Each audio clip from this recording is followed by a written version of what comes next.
At some point, everybody's got to get some plumbing done. You could call in a pro, but of course that's going to cost you big money. You could also go the DIY route. You could solder some pipe, but that needs a flame, some special tools, and of course some skill that most people just don't want to master. Why not just use Sharkbites? Now, Sharkbites are great. I've used them in my own home, and they're certainly a good choice. But they've got a couple of major weaknesses. The first is, of course, that they need an O-ring for all their sealing. O-rings over time can dry out, they can be damaged, and because of that O-ring, a lot of people just won't even touch these. But Sharkbites have another weakness. They don't actually connect to your piping, meaning they don't clamp on, they don't solder to it, so they lack complete structural integrity. Once they're installed, the pipe can actually be flexed around, and you can bend the pipe a little bit, and if you've got multiple Sharkbites, the problem gets even worse. Once the Sharkbite valve is installed, it can easily be rotated. Now, that's not a bad thing during installation. You can get it exactly where you want, but unfortunately the fun never stops. If you tap that valve with your hand or you turn it the wrong way, the entire valve rotates, and of course the O-ring inside is also moving. But don't panic yet, because in this video I am going to show you a solderless plumbing option that doesn't require any chemicals, of course no flame or soldering. Today we're going to cover compression plumbing fittings. Now, these come in different varieties. In fact, nothing in this video is sponsored. They're made by lots of different companies. You can also get compression fittings for basically every plumbing connection out there. That includes things like shutoff valves, elbows, even things like outdoor spigots can all be installed without ever using soldering, and these fittings give you a watertight seal without ever using any type of an O-ring that could potentially get damaged or wear out. Here we've got a full flow half-inch shutoff valve. It's got a ball valve inside, super well made, it's lead-free brass, but this is a compression style valve. When I unscrew one of these ends, you'll see this small ring inside. Kind of looks like a miniature wedding ring. And on the opposite end, we've got the exact same type of setup. These rings are actually called olives. So now let's go ahead and install one of these and you can see how it actually works. Now in your house, this could be under a sink, in a basement, any type of plumbing that you might have. And like most plumbing, it's going to begin by cutting the pipe. So even though this thing is already cut, I'll make a brand new cut so you can see exactly how you prep the end and get this thing installed. This is a little half-inch pipe cutter, and this thing is awesome. It works in super tight places, somewhere like under a sink, just clamps onto the pipe. But you could certainly go ahead and use an adjustable pipe cutter as well.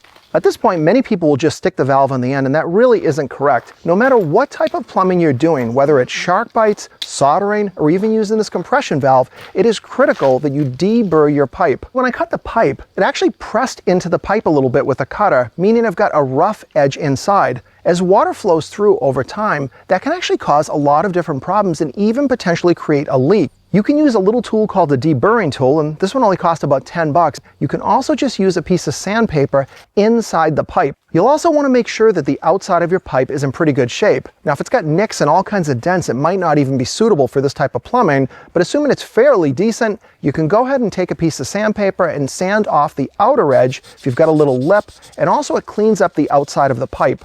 With the pipe ready, we can move on to our compression valve or fitting. You'll unscrew that nut on one end of your fitting, then go ahead and slide the nut onto the pipe.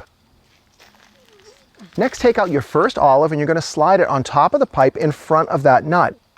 Now, this thing can feel tight. Sometimes it needs a little bit of fiddling to get it over the pipe, but it really is a precise fit and it will go on. Next, we've just got to insert our fitting or our valve. When you do this, you've simply got to press that fitting all the way into the pipe until it stops. There's no guesswork involved, just push it in until it won't go anymore. Next, you can go ahead and slide the olive towards the valve, or just simply grab the nut and slide it, and it will grab the olive and slide it into the valve. And you'll want to make certain that you hold whatever fitting or valve you're putting in place. You don't want it to slide off. It's critical that that pipe stays in all the way. And now in about 10 seconds, we're going to make a waterproof connection. Just grab 2 adjustable wrenches. You could use a set of pliers, but if you use adjustable wrenches, these flat faces are going to make it a little bit easier and they won't damage the fitting. Now, even though you're using 2 wrenches, you're only going to move one of them. One of the wrenches that you're going to put on the valve itself is going to remain stationary. Now, with your second wrench that's on the nut of the compression fitting, go ahead and start tightening it. Within just a couple of rotations, you're going to feel this thing get really tight, and that's what you want. One point to keep in mind is before you tighten this thing down all the way, make certain that you've got the valve rotated in the position you want. You are going to want to make this thing very snug. It's not easy to snap these fittings, but don't go crazy, don't gorilla route on the thing and bust it. Now, if this is a shutoff valve like this, of course, you're going to have another section of pipe. So you'll want to prep the opposite end and do the exact same procedure. Insert it in the valve all the way, then slide the olive and the nut into position and tighten it down securely. And remember, if you're just installing something like an outdoor shutoff valve, you're only going to have one connection, so this job is even easier.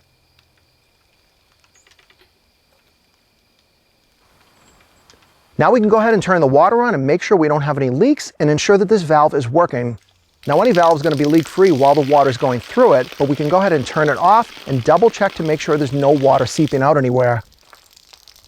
And as you can see, I've got no leaks on this valve. I didn't use any sealants, there's no O-rings involved, and this thing is rock solid. Without an O-ring, what exactly creates the seal? Well, the secret is the olive itself. Made of a softer form of brass, it also has a slight taper. As you're tightening that nut into the valve body, you force the olive into the body and you're also compressing it. With an already precise fit, the surface of the olive and the copper pipe are firmly forced against each other, creating a watertight seal. Now I did a dry installation and personally, I don't really see any need for putting any extra chemicals, but if you want to go one step further, some pros out there will recommend putting some sealant onto that olive before they tighten everything down. Now by far, Sharkbites are the leader in the industry, and they're certainly a good choice, but for those people out there that don't want to deal with an O-ring, you want more structural strength once they're installed, using these compression fittings can really be a game changer, and they're dirt cheap, and it's a job you can absolutely do yourself. Additionally, if this pipe was leaking water during the installation, it doesn't matter at all. Water can even be flowing through this thing entirely as long as you don't mind it going all over your house. Compression fittings are absolutely one of the best kept secrets in plumbing, but I'd love to hear your feedback. Do you use these things already? Do you hate them, love them? Be sure to leave me a comment below, and if you like this video, please subscribe to the Silver Symbol channel for more videos coming up.